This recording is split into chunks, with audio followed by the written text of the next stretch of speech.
Maxine Waters, Zohran Mamdani, Hassan Piker, anti-data center protesters, and Black Alliance for Peace all have one thing in common. The State Department is coming after them. Let's get into it. So just a few days ago, Marco Rubio, the Secretary of State with the drug trafficker brother-in-law, gathered officials from more than 60 different countries to announce a new global crackdown on what he's calling far-left terrorism. And here's what I noticed. The policies he unveiled look an awful lot like they're designed to protect the tech and healthcare billionaires who've been cozying up to Donald Trump. Let's just follow the money here. Since Trump retook office, 4 tech billionaires who attended or donated to his campaign or inauguration have collectively gotten $288 billion richer. Elon Musk alone saw his net worth jump from $449 billion to $681 billion in just a single year. Meanwhile, the top 5 highest paid pharma CEOs took home $157.8 million combined, a 24% increase from the year before. Eli Lilly's David Ricks led the pack with $36.7 million. Pfizer was next, and United Healthcare's former CEO Andrew Whitty pulled in $26.3 million.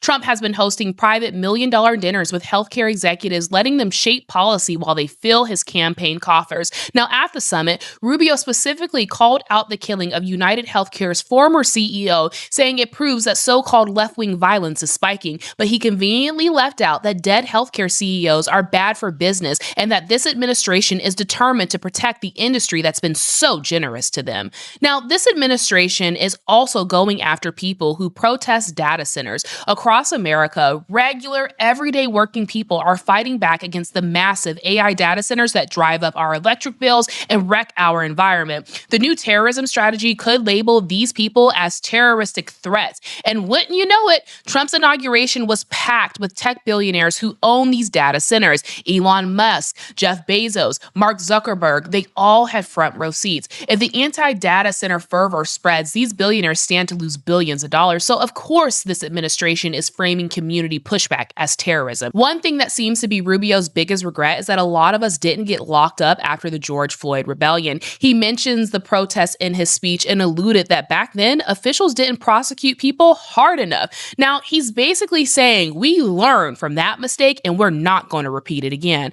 Now, Treasury Secretary Scott Bessent is promising to debank and defund anyone that they deem a threat, targeting nonprofits, charities, and funders like Fergie Chambers and Royce Singham that support the movement financially. A few days after the far-left terrorism summit, the State Department released a report alleging that Cuba has spent decades infiltrating American activist groups. Now, the report names names. LA Mayor Karen Bass, who was a Venceremos Brigade organizer in the 1970s, Congresswoman Maxine Waters, who once wrote to Fidel Castro asking him not to extradite Assata Shakur, Congresswoman Ayanna Pressley, who tweeted "Rest in power" when Assata Shakur died, and Zohran Mamdani, who is the current mayor of New York City. It names the DSA, the National Lawyers Guild, Code Pink, the People's Forum, Black Alliance for Peace, the Amazon Labor Union, Viva Palestina, and more. Now, the report even name checks progressives like streamer Hassan Piker, who traveled to Cuba to film a documentary, and Ben Cohen of Ben and Jerry's.